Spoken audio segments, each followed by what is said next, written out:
topics to engage in our minds. I hope you guys are paying attention. There'll be a lot of discussion at the end. And so our final presenter tonight, we go to America, to South America, and we'll be introduced to the Venezuelan story, which we have heard a lot about recently, unfortunately. And they will be presented by Juan Goçalves. Juan was born and raised in Caracas, Venezuela, to a family of Portuguese origin. He studied international political economics at Georgetown University in Washington, D.C., and he has experience leading companies in real estate, finance, and big data analytics. Juan often writes about the Venezuelan situation across various publications, and he is also involved with the Venezuelan expatriate political movement to raise awareness about the political, social, and economic crisis back home. He is a partner and sales marketing director at Tag Consulting Inc. He's the CEO at Quinta de Saraiva Universal, Citizens Commission member at Viva, Venezuela, Hungría, and he's a featured expat at 620 Chile Night.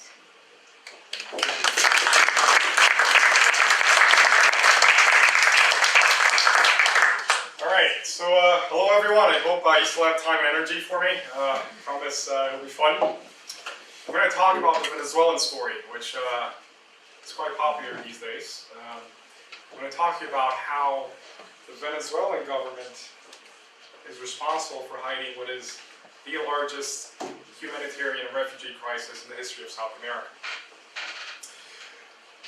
So, Valeria did a fantastic job introducing myself, so I will not touch upon these points, but I will go on these. Just so you understand what the state of Venezuela is today in what I describe as a failed state. The average Venezuelan has lost more than 11 kilograms last year. There's over 85% of shortage of medicine. More than 90% of people live below the poverty line. And due to hyperinflation, what a person makes in Venezuela in dollar terms for a full-time job after a month is less than $5.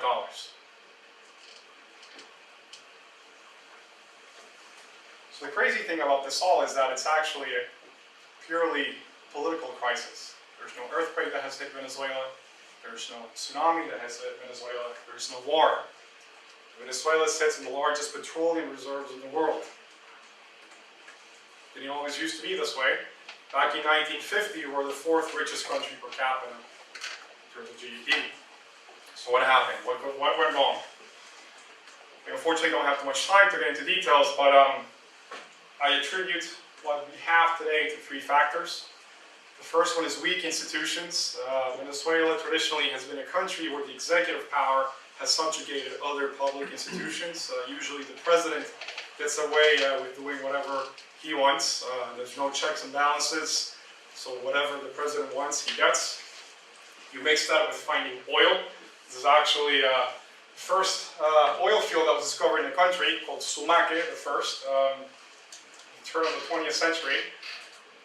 And then essentially what this has meant is that Venezuelans have been able to just dig a hole and immediately become rich. That completely destroys your incentive structures. When you just have to pay any fiscal deficit, you have no incentive to diversify your economy or even invest in human capital. It's a terrible precedent that has been set for the governments of Venezuela ever since the dawn of the 20th century. And then with these 2 conditions, you mix in populism, which essentially, once you have free money and no institutions to prevent you from using it, you will spend it to make sure you stay in power forever. And just to give you an idea of what Venezuela could have been, the country of East Timor, very tiny country in Asia, has approximately 0.05% equivalent of reserves to that of the actual petroleum reserves of Venezuela. And the sovereign wealth fund they created from these petroleum reserves right now is worth $16 billion. That is more than half of Venezuela's current foreign reserves. There's a lot of fake news, which I will get into. But for purposes of time, I will only focus on 3 main topics. The first one of these is what the government likes to call the electromagnetic cyber-sabotage of the national power grid. Venezuela, ever since March 7th, has been a nationwide power outage. Babies in hospitals who were born prematurely have died in the incubators. People who have dialysis have died because machines have no power. And there's intermittent power coming back and forth ever since then. The problem has not been solved. The Maduro regime, the best thing they have come up with is to blame it on terrorist conspiracy orchestrated from the United States, when in fact the evidence points to the contrary. There's professors from leading public universities in Venezuela have published papers and reports blaming exactly the problems on lack of maintenance and lack of investment. Workers who came out against and warned about the impending failure of the power grid were arrested without a trial and still are arrested. And there's various documented cases of fire across many sub-power stations. And the funniest of them all is that our power grid system is analog, which by definition means it cannot be hacked. So cyber-magnetic, electromagnetic attack, I don't know who fools, but that's the official line they run with. This is a tweet I took from Nicolas Maduro's official Twitter account. So the second is the so-called economic war. Ever since Goçalves was in power back in 2010, he took a liking to trying to point the finger at this conspiracy theory that came from abroad, mixed in with the local aristocratic elites, that was responsible for Venezuela's problems. But in fact, the evidence points to the contrary. We have the highest inflation rate in the world. We've been there for more than 8 years, at number one, right? Two, oil revenue has been decreasing. Venezuela is a country where we get 95% of our oil exports directly from petroleum and its derivative products. And there has been rampant expropriations in the private sector. More than 700 companies have been expropriated since 2008, and more than 500,000 companies have closed just because of the terrible economic climate.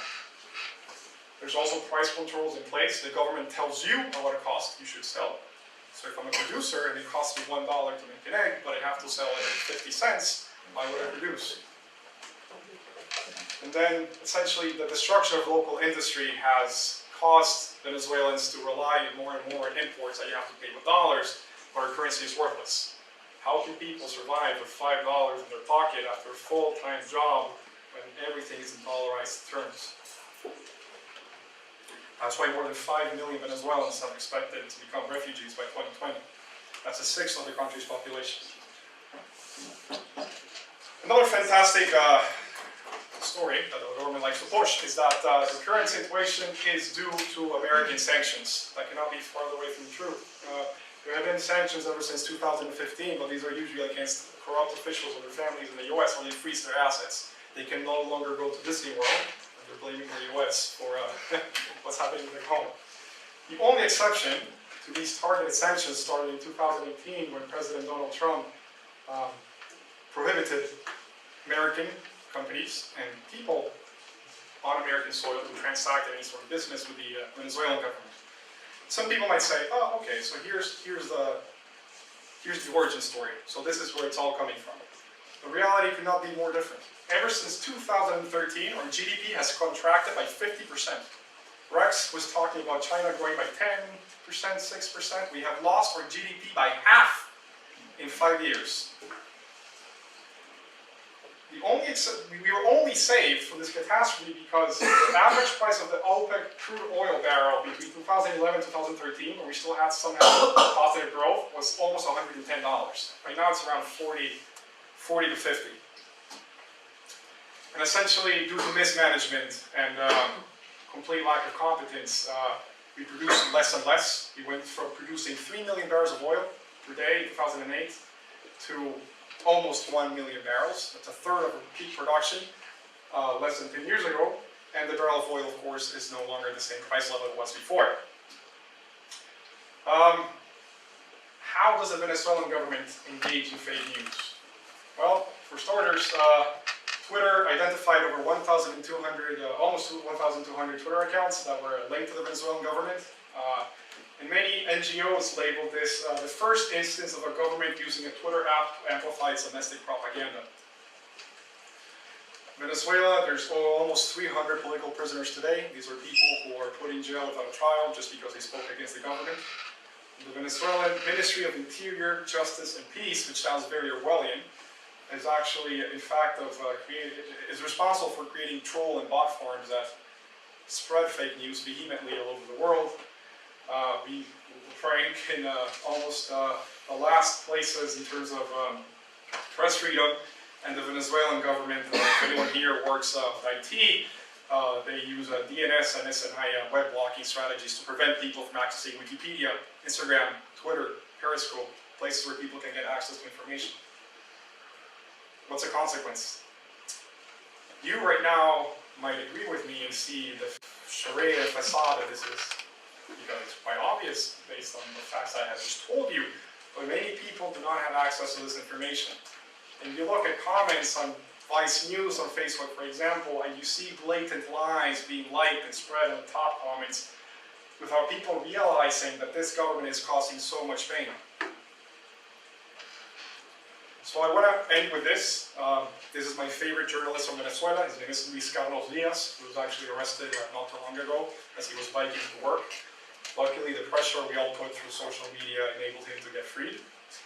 But what this says is, this is his pinned tweet. You will always see this tweet whenever you open his profile. And what it says is, the government lies. It does not matter when you read this. Posted in 2015. So thank you all, and I hope you learned a little bit today.